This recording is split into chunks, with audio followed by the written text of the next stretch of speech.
Funding for the Hinckley Report is made possible in part by the Cleone Peterson Eccles Endowment Fund. Tonight on the Hinckley Report, state lawmakers meet to select their new House leadership team and set priorities for the upcoming legislative session. After a contentious campaign season, Utah's capital city prepares to select their next mayor.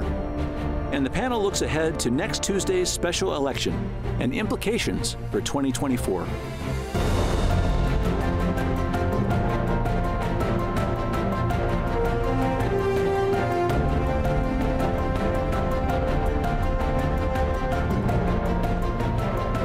Good evening and welcome to the Hinckley Report. I'm Jason Perry, director of the Hinckley Institute of Politics.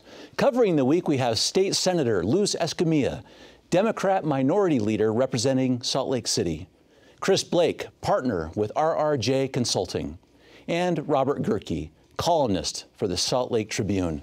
Thank you for being with us tonight. Interesting week in politics and one coming, and we get a preview of that tonight as well. But I want to start first with a leadership change in our Utah House of Representatives. Brad Wilson has resigned to run for the U.S. Senate, and so we have new leadership.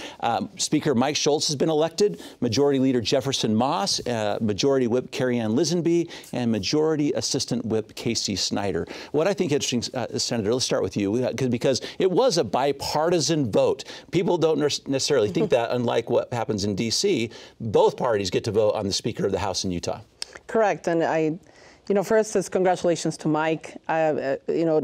Speaker Schultz he's going to do great. He's a friend, but he's also a man of his word, and I think that's something that people value.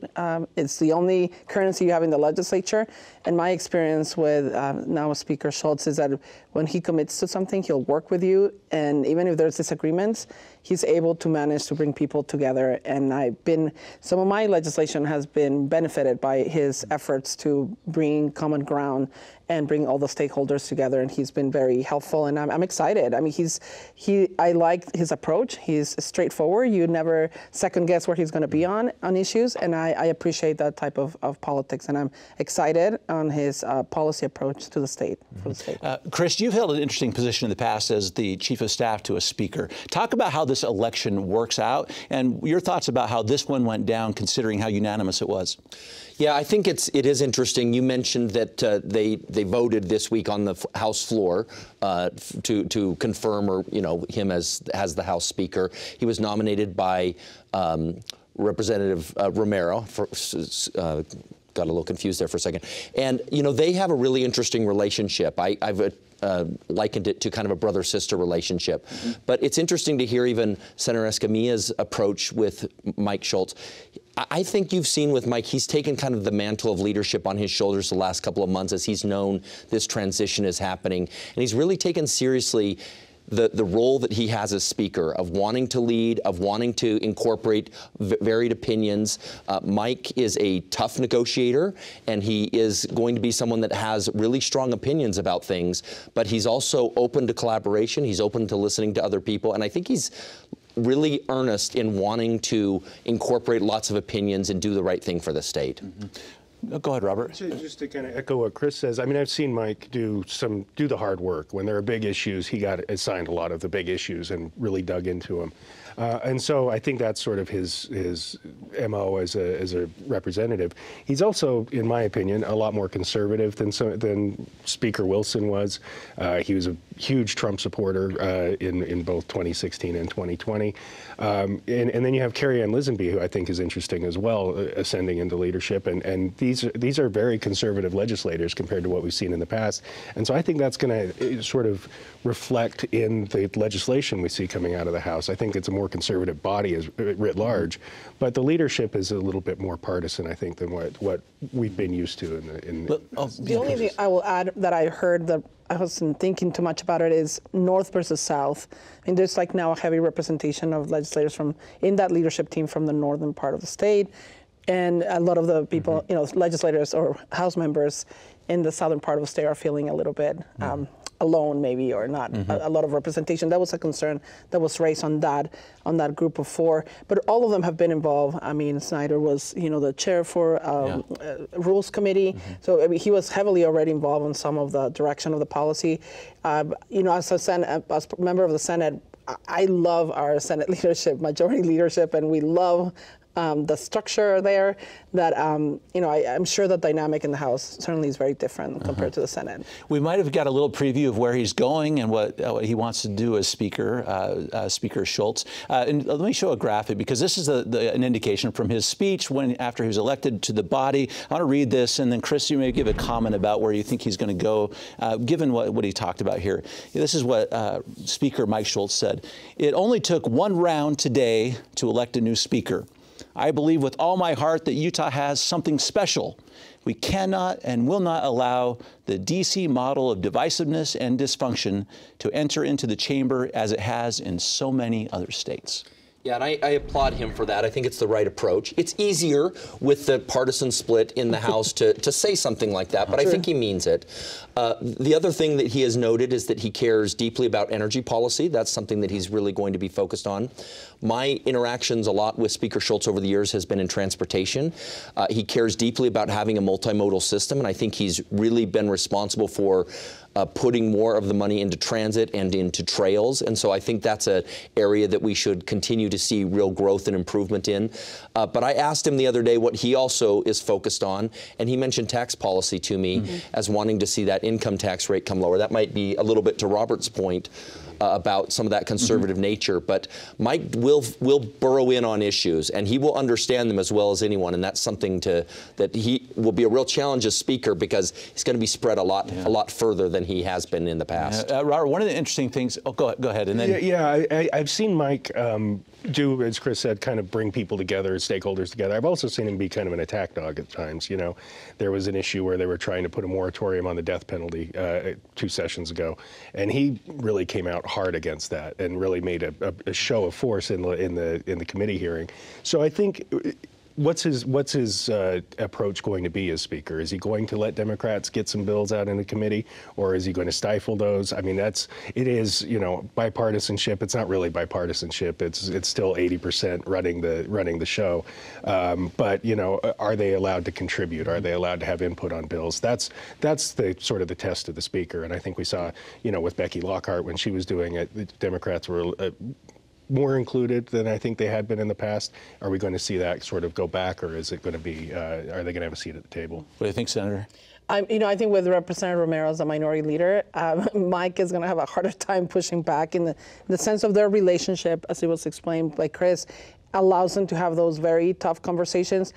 I don't know if you've ever been in a conversation on energy between Minority Leader Romero and now Speaker Schultz, but those are heated conversations, and there's huge disagreement, by the way. I mean, I can say, even though the Minority Leader Romero is not here, but I like that they actually have that conversation. And I think that's something that I appreciate of Representative Schultz. He's not shy of having uncomfortable conversations, and in many of these are very uncomfortable. And that's something I think it's going to help to allow the minority to have a voice through that process. Just the last comment on this, too. Robert, Speaker Schultz stated one of his top priorities, to your point, is going to be energy. These speakers have priorities, but that was an interesting one right out of the gate. Well, and there's a lot of, we're in sort of a transitional time in Utah when it comes to energy, right? We've seen Rocky Mountain Power say they want to phase out coal. We've seen the Intermountain Power Agency, starting to shutter their plant.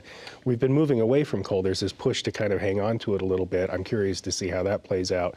But energy is always is a traditional top tier issue for state legislators, and so I'm kind of interested to see where he ends up on it. I also think he's got to be the first speaker from Hooper, which is, it's fun to say Hooper. Yeah, it is.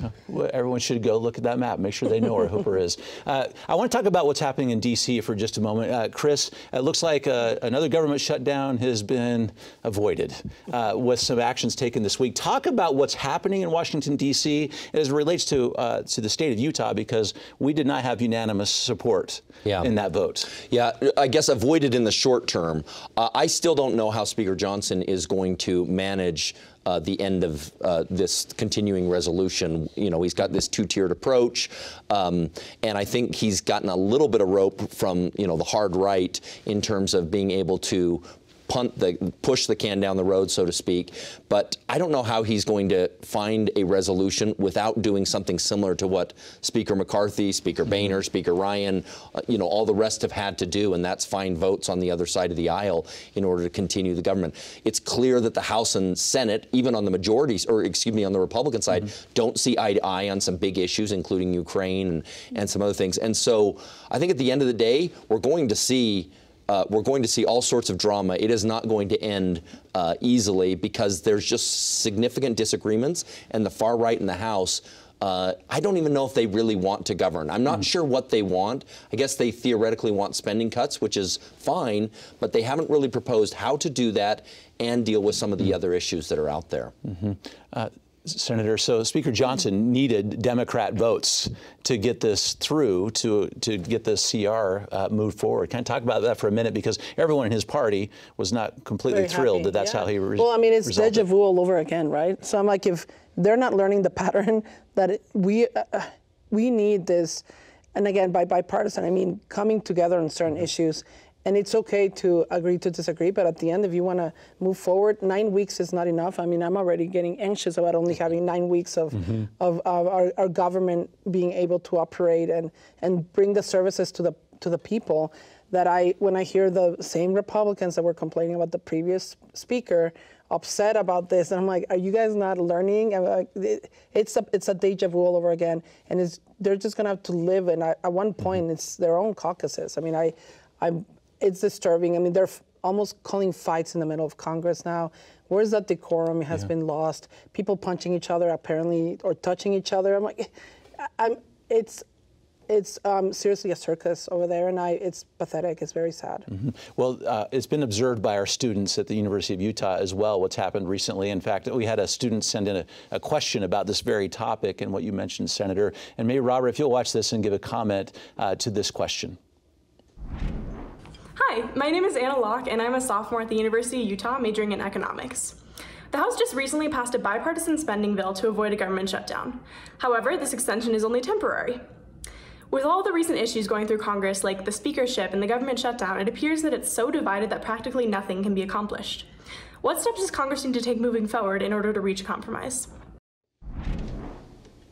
Yeah, it's one of those things where it's almost built into the system, right? Especially when you have a House controlled by one party, barely controlled. I think controlled may be too strong of a word, but functionally run by one party, and then you've got the Senate run by the other party, and you've got a White House. So there's this natural tension.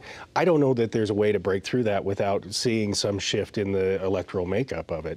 And I think especially in the House, when you talk about the way the districts are divided, the gerrymandering of it makes it so you get these more strident Republican and Democratic, both liberal and conservative. They're a lot more strident. They're a lot more embedded. They don't have to worry about getting elected in November. They have to worry about getting their party's nomination, and then that's it. And we've seen it happen here, and it happens all across the country. So I think that's the big breaking point right now. And so, you know, we talk about not being able to pass budget bills. You know, we haven't been able to pass budget bills in years, and now we've got, instead of kicking one can down the road, we're going to kick 2 cans down the road. It seems like it's really dysfunctional. I think this was the least productive Congress since the Great Depression. And so we've been on this trajectory for a while, and I think the entire system is in danger of breaking down. Before we leave Washington, D.C., Chris, I want to talk about a recent position change for Congressman Moore.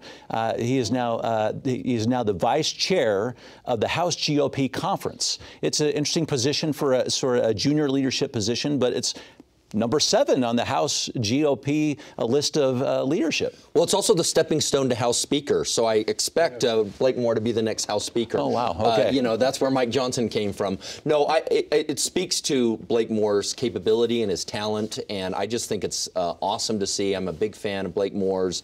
I've known him and his family for a long time, but he's somebody that's serious, but enjoyable to be around.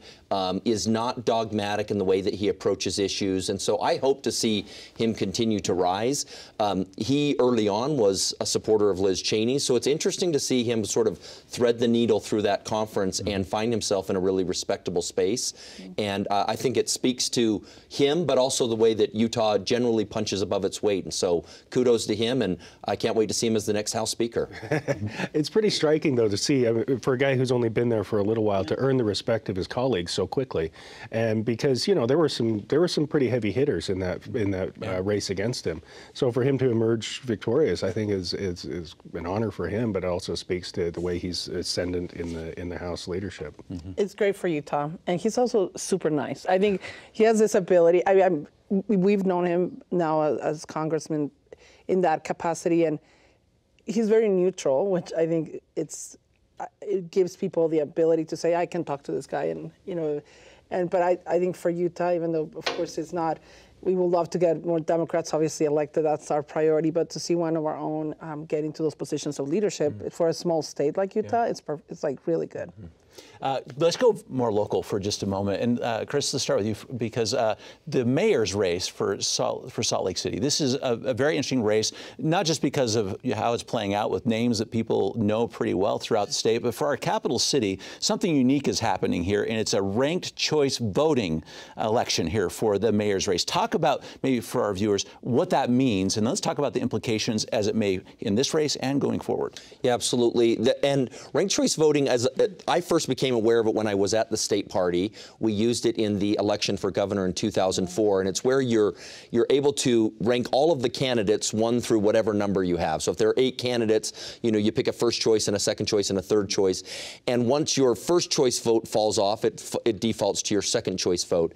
Theoretically, what the proponents have argued is that it allows you to you know, maybe vote for a candidate that's not going to get that support, but you want to show that you like them, you like some of their ideas, maybe almost like a coalition-style voting system, but ultimately it's going to winnow it down.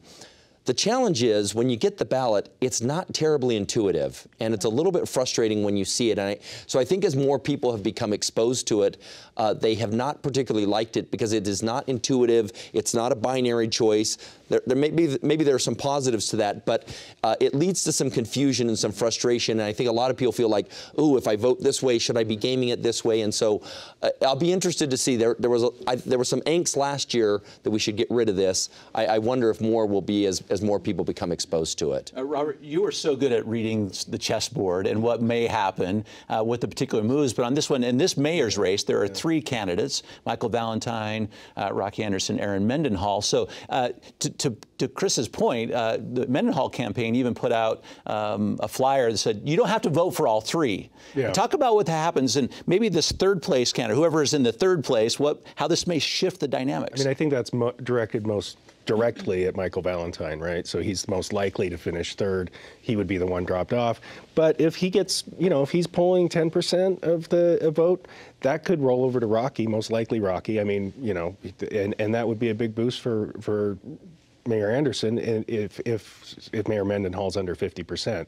If she's over 50%, it doesn't matter. And I think the likeliest outcome is that she's going to finish first on the first round. Rocky's going to be second, and there's not going to be enough there for Michael Valentine to make a difference.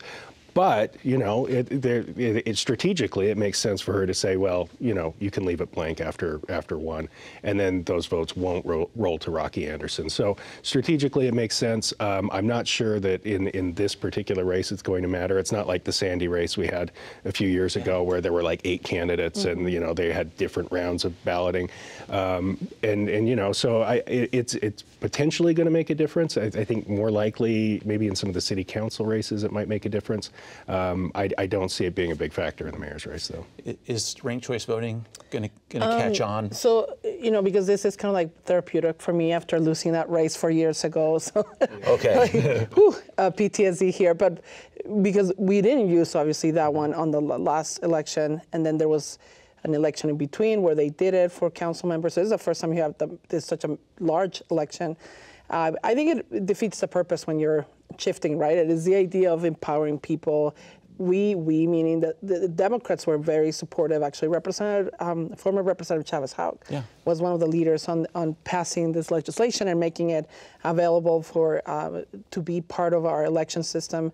I think it is, you know, people are confused. It's confusing, and it's the first time that it's being utilized. I think it's when there's a lot of more candidates, which 4 years ago we had 9 initial candidates, maybe it would have been an interesting dynamic there. With 3 candidates, I'm not sure how that really will be impacted, right? So that's where I think it's interesting. If I could, before we move on, if we go back to the question the student asked, though, about how we address some of the divisiveness, I do think there is something to be said about, you know, if you're trying to be somebody's number 2 or number 3 choice, you don't go a scorched earth campaign. And so I think, you know, from that standpoint, there are some benefits potentially there. I don't know that it's going to catch on because we actually saw more cities using it 2 years ago than we saw this year.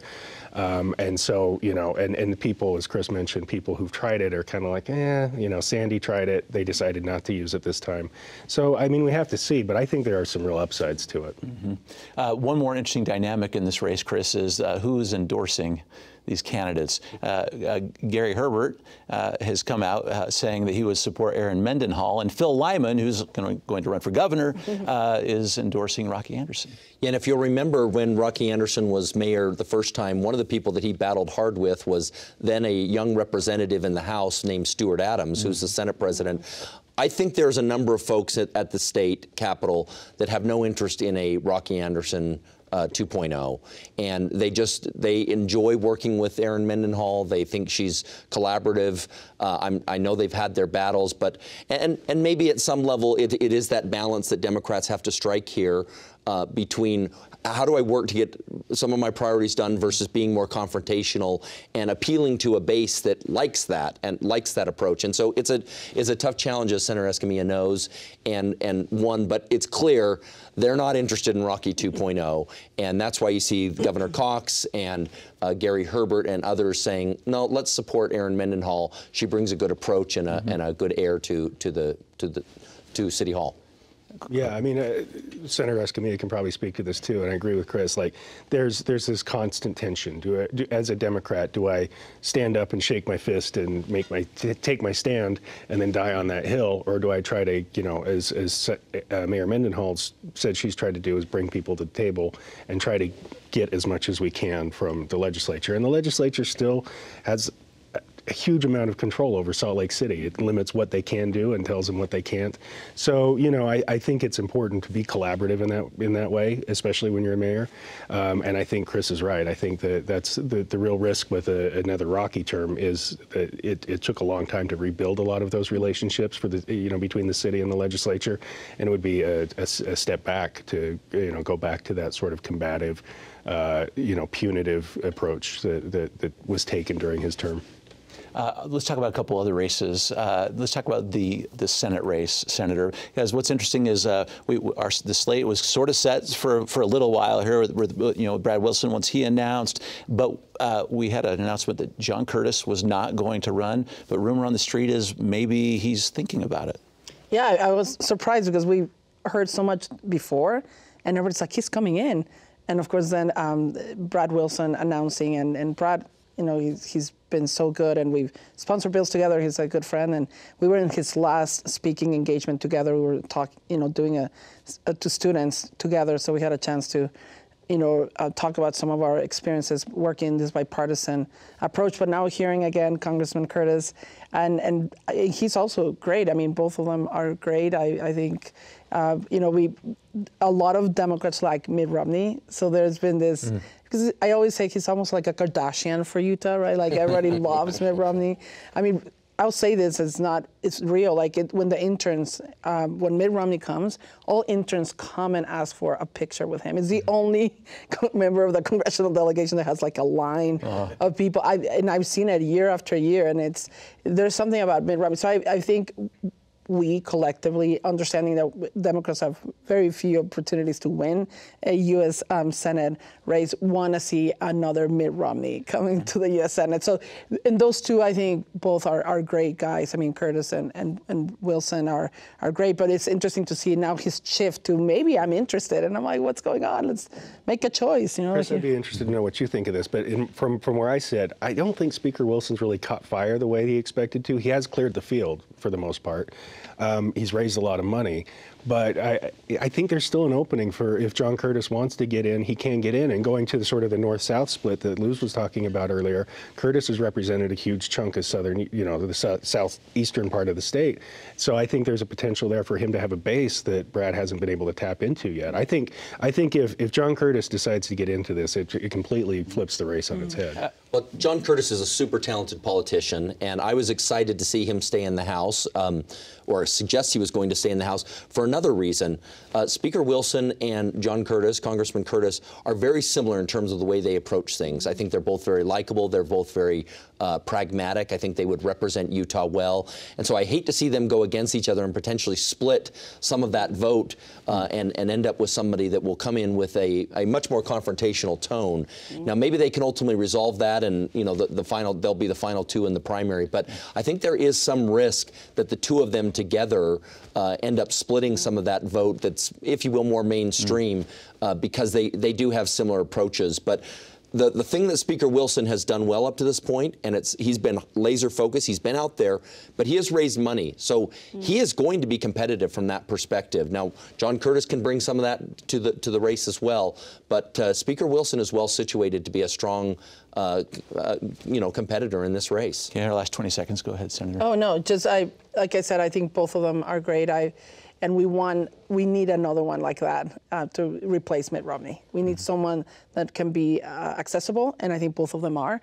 But you're right, it will be interesting to see if they split the vote, and then you have this third person coming of more of a scary perspective. So I'll take any of those two guys. But yeah, we'll be watching this one closely. Of course, we're watching voter turnout as well. Ballots are in people's homes. You should be sending those in. It does have an impact. So thank you for being with us tonight, and thank you for watching the Hinckley Report. This show is also available as a podcast on pbsutah.org/Hinckley Report or wherever you get your podcasts. Thank you for being with us. We'll see you next week.